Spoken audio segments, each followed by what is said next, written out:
Hi, welcome back to Repairing Lawnmowers for Profit. I've been very busy recently as it's coming to the middle of March now. I'm going to start selling quite a few lawnmowers as the weather picks up, but in the previous video I showed you this example of one we just tidied up.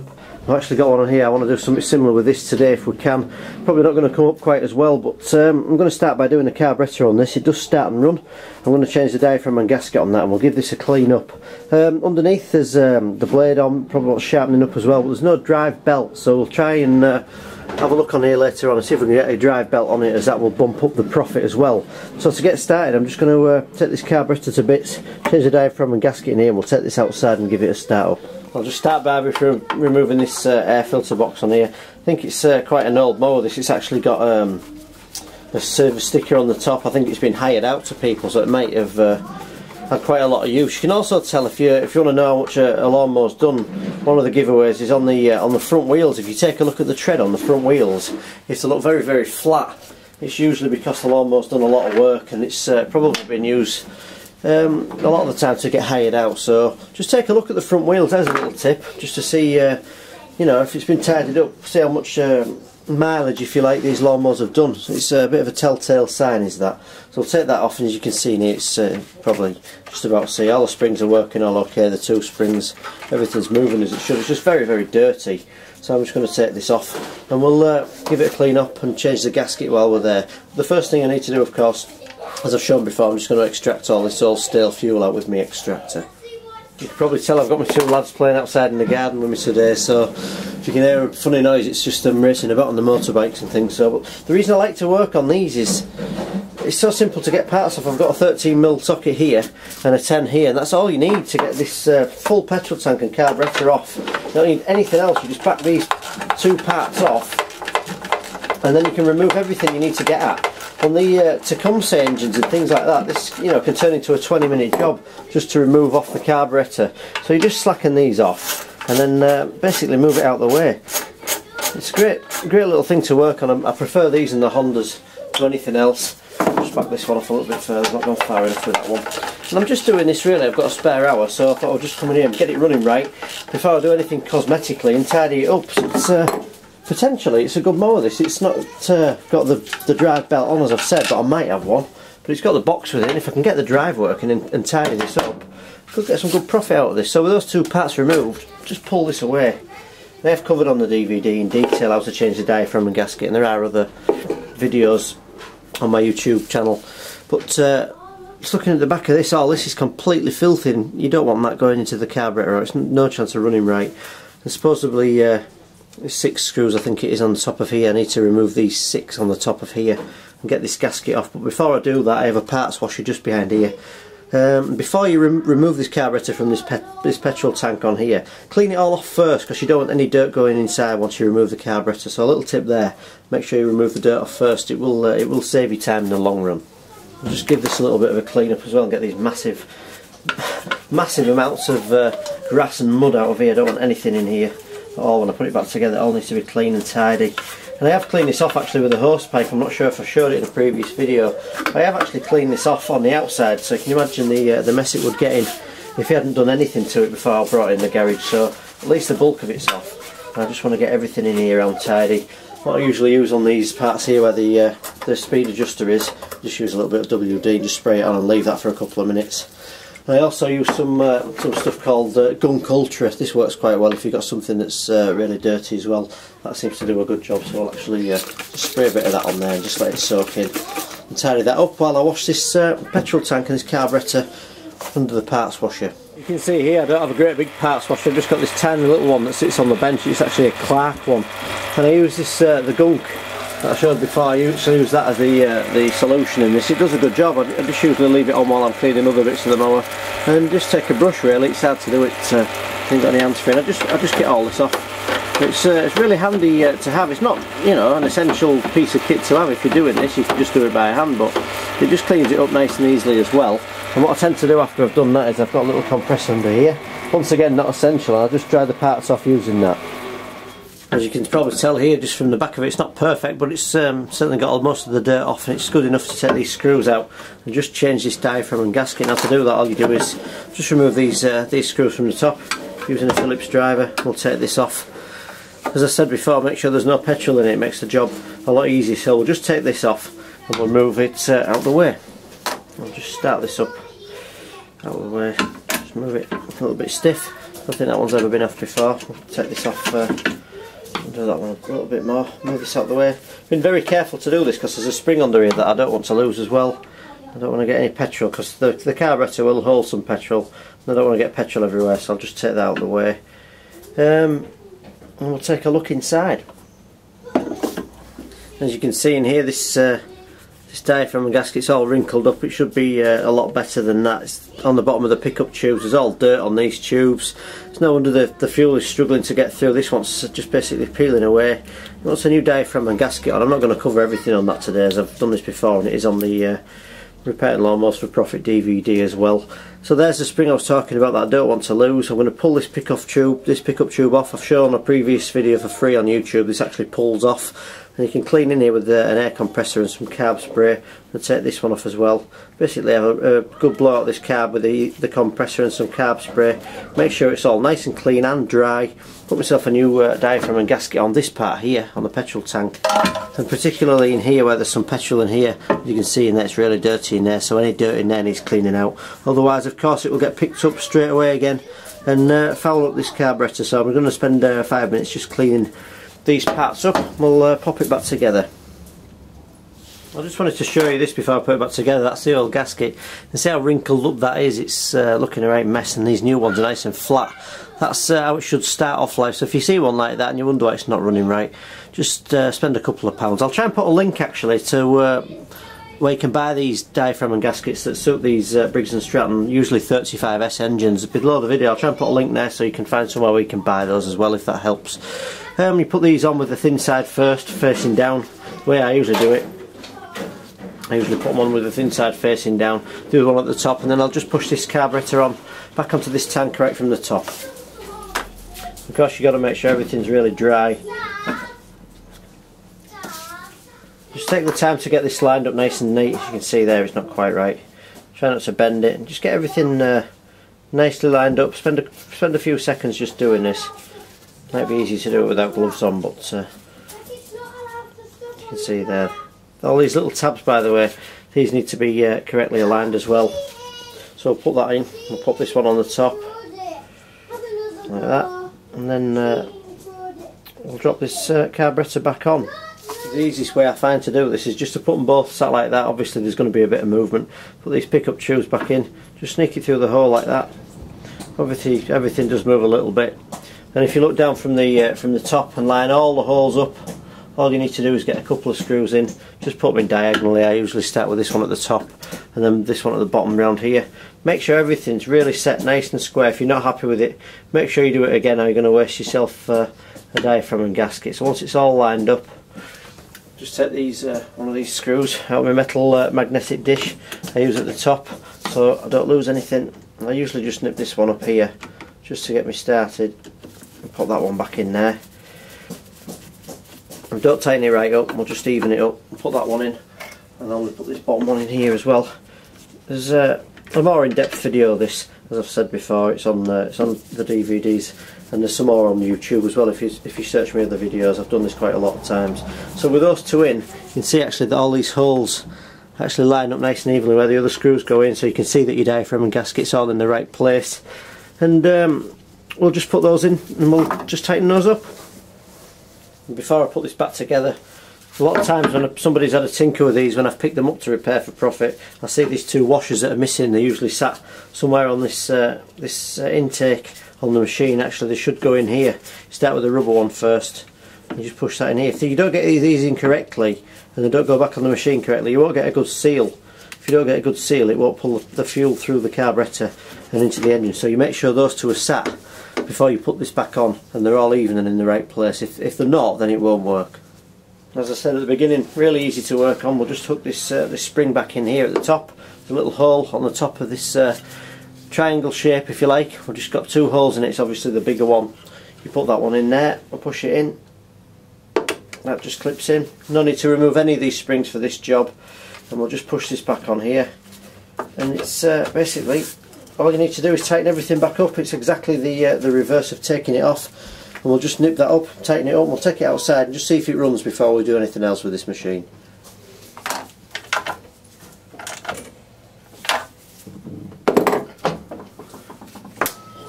When you're putting this back on, just check that these springs are all free and actually everything's moving freely. Sometimes you can get this on wrong and everything's not lined up, it won't actually run correctly.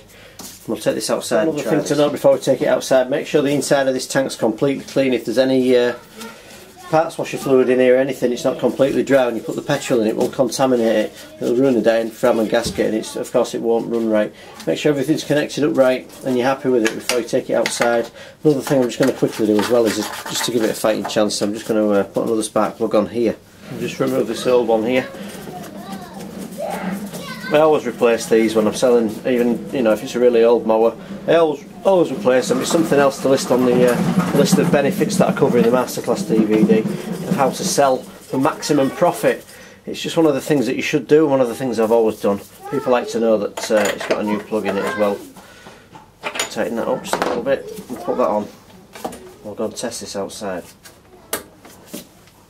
So I put some petrol in this mower now. I'll just give this a start up. I'm just looking to see if it starts really. I just want to know it runs okay before we do anything to tidy it up and maybe try and put a drive belt on it and change the oil and things like that. No point continuing if I can't get it running right in the first place. So I'll just leave the air filter box off just so I can see what's going on.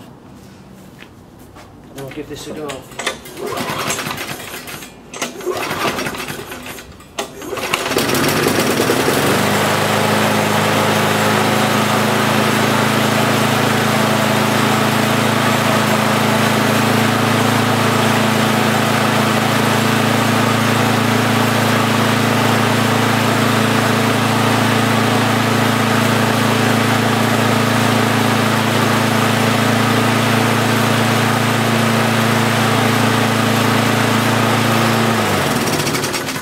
I just want to stop that. For me, that sounds like it's running a little bit fast, so I'm just going to bend this tab back. I'm not going to open the spring. I'm going to bend this tab back a little bit. Just slow it down. I will stop the machine if you're going to alter it. So obviously you've got your feet near safety. I'm just going to start this up again. It just sounds a little bit fast to me, does that? Just you can slow it down on this point in here as well. We'll just slow that down a little bit. I like to bend these tabs down so when they are actually finally sold, nobody can mess about with these. It's a set speed. Just saves people tinkering and messing about and bringing them back to you.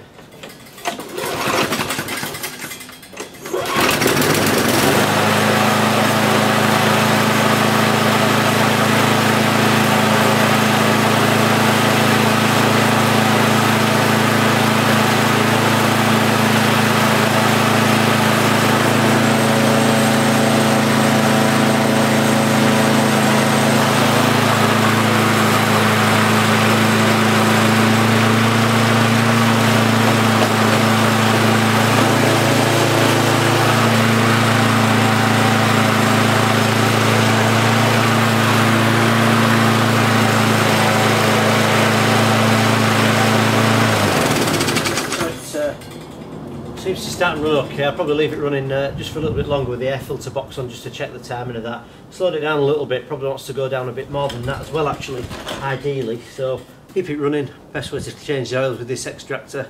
Get it nice and warm, we'll tip that out. We'll just tidy some of the sides up on here as well. I'm going to sharpen the blade and try and get this drive belt on as well, but I'm going to go in for my dinner first. So now I've had this mower running for a bit and the oil's nice and warm. I've just got my extractor again. I'm just going to set this oil out of here. Put some nice fresh oil in. So then we've got the diaphragm and gaskets all changed. We've got a new plug in. Then we'll have nice fresh oil in once it starts pumping through.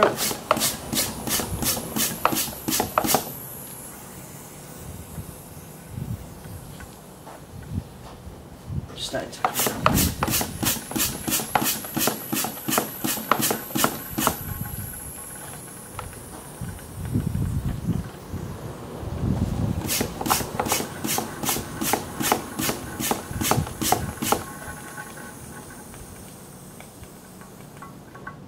you can hear there, it's just extracting this oil out. It'll take a little while, but I prefer it to tipping it up just a bit cleaner. It does take a little bit longer though.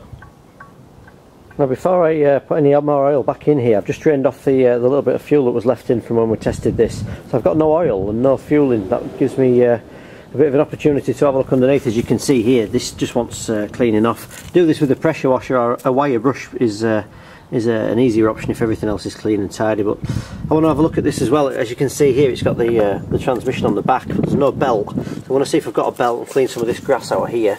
Of course, there's no belt guard. Unfortunately, I don't have one for this, but I might have a belt, and I want to get this this blade off as well, if I can, and just sharpen this up. So I'm just going to take 5 minutes really and just knock this off with the wire brush.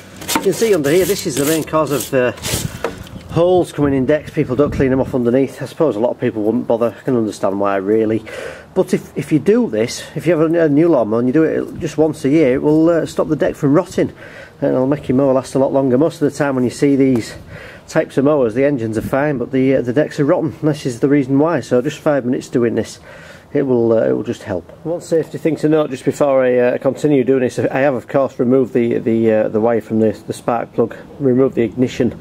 Of course you must do that when you're going anywhere near underneath one of these, so that's removed and safely out of the way. So of course you'll be turning this around, and although it probably won't start, I would definitely recommend just keeping yourself safe that way. You can see down the back of this transmission as well, this is full of grass. This is probably the reason there's no belt on it at the minute. It's probably got so clogged up, I can feel it all in there coming out. Just look at that lot. It's probably just pulled the belt off. So this all needs cleaning out. We'll just give that clean off. As you can see here, this is where the belt cover was on before. This stops grass getting in behind it. That's obviously been snapped off at some point, so someone's taken it off, or it could have come off as the blade come off as well, and just made a bit of a mess. So I'm going to clean out all the back of here and take that off. And just one thing I will say before you start doing any of this, just to give yourself a little bit of time, what I usually do with this is just spray some WD-40 on here. We're going to try and get this off in a minute. I usually just spray this up with WD-40 and I wire brush off all around the edges of here, because if this isn't clean, you get your socket on, it'll slip. So that's a little point to do before you start cleaning this up. Just give it a chance to work its way, and it'll make getting this blade off a lot easier in just a minute. I'll just set this old belt guard off as well. Just unscrew this and move this out of the way. It shouldn't have been left on anyway. Just get that off. And that's that nicely out of the way. The usual way I get this off is I just put my right hand on this side of the blade, of course, making sure the spark plug's disconnected as I've said, and I press down with my left hand on here, just get it on a nice even angle. If it's a bit sharp, just put the cloth over the top of there, and hopefully if you get some WD-40 on it just to loosen it up, and the socket's sat on nice and cleanly with no dirt around the edge, this should come undone. Yeah, I've got my neighbours out. He's doing a bit of his garden, I'm sure you can hear him as well. Nice guy, next door to me. I'll just undo this, we can take this off. We can go in the garage. I'm just going to sharpen this up on the grinder I've got that I'll put on the bench. I'll just give that a nice sharp edge, and that's another selling point that we've got when we come to sell this. Sometimes if things aren't running quite correctly as well, I'll just put this 2-jaw puller on. I'll just put the bolt back in, taking off the blade and put the puller around, and if you just actually back this in, it should just pop this blade adapter off, and you can just check the keyway. So I'm not sure if I can do it while I'm filming, but pop it together. It's basically just pulling it against itself. It doesn't look like it's going to do too much. And once it pops off, you can check the keyway. Just have a pop back in the garage if I've got a belt for this. You can see I've still got these lawnmowers lined up. I've got some more stored just around the back as well. But I have got some belts I've taken off previous machines, so if we have a look on here, I'm not exactly sure what I've got, but I might as well have a look and see if one of them fits on. One there. Not exactly sure what I've taken these off, but I always keep these parts when you take, if you have to take one apart from spares. Make sure you keep the belts, because these are sort of £10–12 to buy. I'm not even sure what these are off. I'm not sure they're the right size, but I will try another one here. I will try them. I would no doubt one of them will be somewhere near. It might just get us back in the drive working as well. So we'll take these outside and just have a look. Not to worry if not. The main thing to mention, of course, is although the belt's missing, even if I do put a belt on, there's no guarantee that this will work. All the cable's in good condition, but there's no guarantee that this transmission box in here is in good working order. But it's always worth a try, because you'll increase your sale profit by 30% just by having a drive on these mowers. So unfortunately for me, I've got this belt on. I've just tried this, and there's nothing from the drive. I tried adjusting it underneath the cables. It must just mean that the transmission box is gone, which is unlucky for me, but Best thing to do with that is just cut the cable off, or take it off without cutting it if you can. I'm just going to clean this up now and make it a little bit more presentable. I'm not going to waste all afternoon trying to fix this. I'm just going to get this on and do myself a listing, and I'm going to put this on eBay. This is the first listing I'm going to do this year. I've actually just been repairing them for the last couple of months, so I'm going to put this one and just test the water out and see what sort of money I'm going to get for this. There's not really, unfortunately, a lot more I can do with this machine. I don't want to spend too much time on it. As I've said before, I'm just testing the water to see if anyone's actually looking to buy it. The minute it's got holes in it and the paint's a mess, but I've serviced it up best I can. I didn't really want to sell it without the belt guard on anyway, to be truthful. I'm just going to spend 5 minutes or 10 minutes just cleaning up around the bottom of here. Just use some of this gun culture again. Basically just use a little bit of WD-40. This is how I go around cleaning things off. I'll just get one of these from under the sink. And just basically go around the bottom of it, especially around the bottom. You can see it just starts to come up nice and shiny, so I'm going to spend 10 minutes just doing that. I get a lot of questions actually, people just asking me how I clean them up and make them look good. All I really do is, once I've got the main off and with that little scrubber pad there and that gunk, I just get some WD-40 and wipe it on, basically leave it on, and it just shines them up, it just cleans them off real nice. It just, you know, I can't be too careful with this one because the paint's a bit flaky on it. I don't want to take any more off, but just, you know, you can see under here, just with 5 minutes work, it's beginning to take shape. That's all I do really. I might just get some black paint, touch these bits up, and some red, and just go around the bottom a little bit and just tidy it up in all the worst areas. You can see just from there the difference in the paintwork from one side to the other. There's also this this exhaust guard hanging off. I'll have a bolt to put in there. I'll just take a look in the garage. It's actually snapped off in there, so I'll probably end up just drilling it into this other part here. Not a problem there, as long as it's on. It's just keeping anyone from being burnt, that's the purpose of it really. But as you can see here, I'm just going to do it on the other side and make it look as presentable as possible, just to make it look nice on the listing. And just to finish off before I list this, I'm just going to do a listing for eBay in a minute for it. I'm just going to take this paint, I actually use this hammerite metal paint that has a smooth finish. I'll just get a sanding block and just sand down the main bits just on the top. It don't have to be perfect. Any bits around the back, just give them a light sanding over. I'm not very good at spraying things up. I've tried to do it before.